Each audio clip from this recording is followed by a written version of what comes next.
Hello and thank you. Welcome to the State Property Exhibit. First I wanted to introduce my friend from Italy, Mario, and talk about the Open Choir a little bit. Yeah. Hello.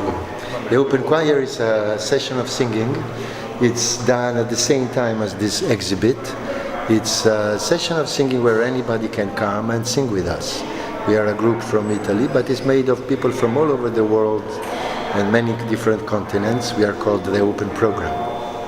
So I wish you a good visit because the exhibit is very good.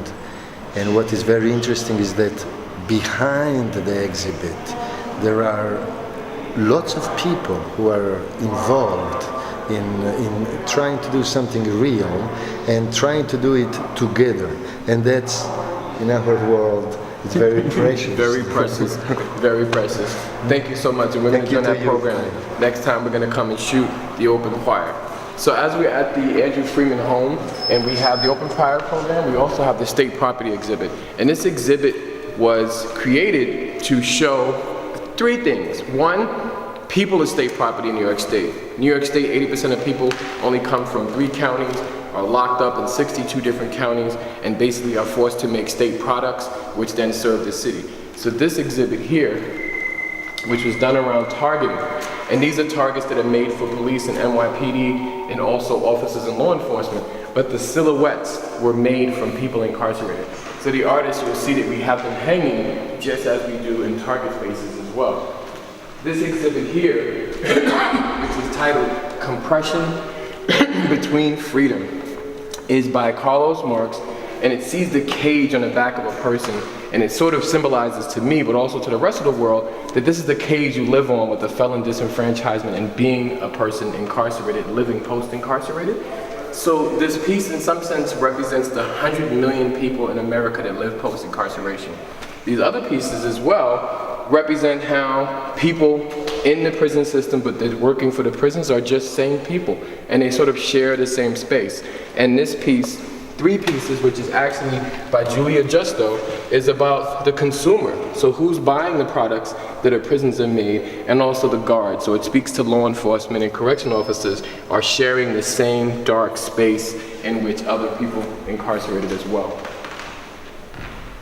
This piece was done by Andre Trainer, and this is around Khalif Browder, who spent 3 years just waiting for trial in Rikers Island Correctional Facility, which is just a city jail. So that means just because he didn't have the $3,000 bail, right? You can catch the 6-part series on Netflix, also coming soon to Incarcerated Nation Screens nationwide. This is by Alice Machadia, and she created a piece around women in solitary, but also women in incarceration. So this piece here represents sort of women stuck in solitary, which have literally created a box around her. So women who are feeling caged inside, the red frame represents sort of a monthly cycle that women go through while they're still locked into solitary confinement. And we left the board free so that people can come and leave their thoughts. This piece, amazingly, speaks to solitary confinement, but in the 3 sort of sections of the day. Now this is by Trap, and Trap was an artist who came in and did this to the wall, and to create the 3 symbionts of time, early morning, afternoon, and night, by having these vent pieces. And it literally speaks to being trapped in a cell while you're going through days and days of a cycle. But let's continue on a quick tour. This piece here, which was done by my friend Jenny, and Jenny West did a piece on gun violence years ago, but to sort of symbolize the fracture of lives that have been taken by gun violence. This piece represents by Sabrina Kennedy, and it stands for Justice of All. It was a tribute to Trayvon Martin and how he was criminalized, put into this cage. So it's like youth are living in a coffin in some sense, with all of the state level laws and laws like stand your ground that actually take kids' lives. But come on, let's go over to the next ballroom. This piece is a video piece that runs on a loop steadily every day, all day. And as it's done in the Metro North train station in New York, so it's putting the names of people who died by gun violence on the wall, and it's sort of a symbiont piece of how people are ignoring the gun violence that happens every day in America. So this runs in a constant loop here at the Andrew Freedman Home. And into our grain ballroom, We have also a nice piece by Natalie Woods that represents the School of Prison Pipeline. It's an abstract piece showing the sort of space in schoolrooms and the space in corridors in prisons and jails, which is very similar. Another piece by Note is an interactive piece. Now, here at the INC Mansion, we have in-house residency artists. That means some artists stay here, their studios here, and they produce work on criminal justice to expose the conditions of confinement on a yearly basis. And this is by Note Peter George. And it's an interactive piece that allows people to put their expressions on there, representing our hearts and our humanity is placed in a cell when we allow people to stay incarcerated, especially the 2.5 million people that we have. This is a famous piece which is now gaining a lot of attention internationally by Renee Cox, and we did this in 4 photo settings, and it was done to show a recreation of the Declaration of Independence with all African American great political leaders, but also historical leaders, as in saying who really founded this country and how is that impacted on people of color when you see a formation in a foreign land. So this is also recognizing the different African countries that was a part of making this great country. And this piece by Alan Basis is 3 different tile pieces. It's spread across 2 locations, so our art exhibit is also at BronxArtSpace, which is nice. Nice little space on 140th Alexander. Please check it out, and you'll see the other missing pieces from here. Track pieces by Alice as well, but this piece, amazingly, is the Prison Industrial Complex game by Pamela Tallahassee, right? And this shows the infinite travels of a person going through the justice system and how corporations sort of use this incarceration time to produce products like McDonald's and Motorola and Victoria's Secret, all while punishable offenses are sort of relieved during this manufacturing process. So where people are actually having a tangible impact because the products that they sell are sold to us consumers. And then we have the Incarceration Cookbook, which is by Nava Atlas, and it sort of shows how food is supposed to be done, literally, and then what the prison system chooses to manufacture and how unhealthy and unnatural it is. This piece I love by Scott Houston, and this is Sheriff Joe Arpaio. Very funny character, calls himself the toughest sheriff in America. Well, the images Scott captured actually led to him being incarcerated and convicted of being the worst human rights violator in America. And of course, President Trump had just pardoned him, and he's back on duty as a sheriff, sad to say. And we're gonna see other pieces of the chain gang at the Air Act. You hear Mario with the open choir going, right? Isaac Scott, very talented artist. This is a charcoal piece. He titles Visions of Confinement. And it's a black man and an African warrior chained down. Isaac also runs the Confined Arts Project, where most of these art pieces come from. This is one of the sculpture pieces done by a person incarcerated, Roberto Lugo, who has a lot of fine china work and also pieces that to sort of show the skill and the trade of people incarcerated, right? These pieces represent civilized mass incarceration and a war on drugs, and how we sort of perpetuated the war on drugs by idolizing the presidents and the people who actually led to more incarceration. So Knowledge Bennett, which fooled me twice, which is how political statements. So these are 4 pieces. You're going to see 2 here. You have to actually go to BronxArtSpace to see the other 2. And this was a reprint of the Black Panther Party paper, which was showing about syphilis and how they used people of color during the war, but also different times as literal test subjects, right? So people as state property have always been expendable projects to the state. They have been at the expense of testing, disease testing, and other formations. This piece by Ryan Garvey sort of speaks to the drug trade as a manufacturing industry. So you see all these bags that have been conveniently created. You're thinking about the time that each sort of piece of plastic represents when people are incarcerated for drugs. Another piece by Scott Houston, I love it. This is titled Chains. And what it is that this person, Sam Jackson, incarcerated, is now stuck to being on a chain gang where his physical labor is being marketed and sold inside the prison industrial complex by Sheriff Joe Arpaio. They do highway work, patrol work, and literally digging graves for other people that have passed away. Sad to say, at no expense and no paid detail for his work. another powerful piece around, and it's called Common Threads.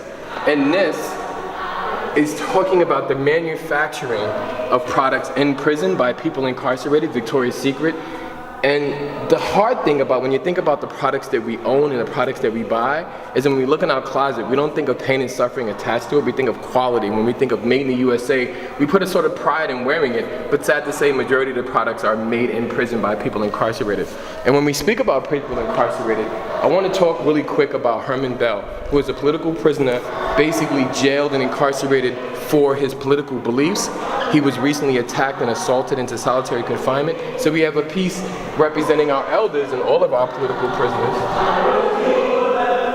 And we have a tribute and an action to Herman Bell, who was just assaulted by correctional staff in New York State correctional facilities. And we're asking people to sign the petition, but also join up for RAP, the Release of Asian People in Prison project, that exonerates those who are held for a long time past their sentence time just because of their political beliefs. And Abdullah Mujahid, who actually passed away in prison, and this piece was done by Brian Shaw. And Brian Shaw is the only person who has filmed and literally on camera has taken the images of all the rank and file of Black Panthers, and that book is on sale here too at the INC Library and Bookstore. We have another piece by Sophia Dawson, seen Sophia last night, amazing piece, and it represents,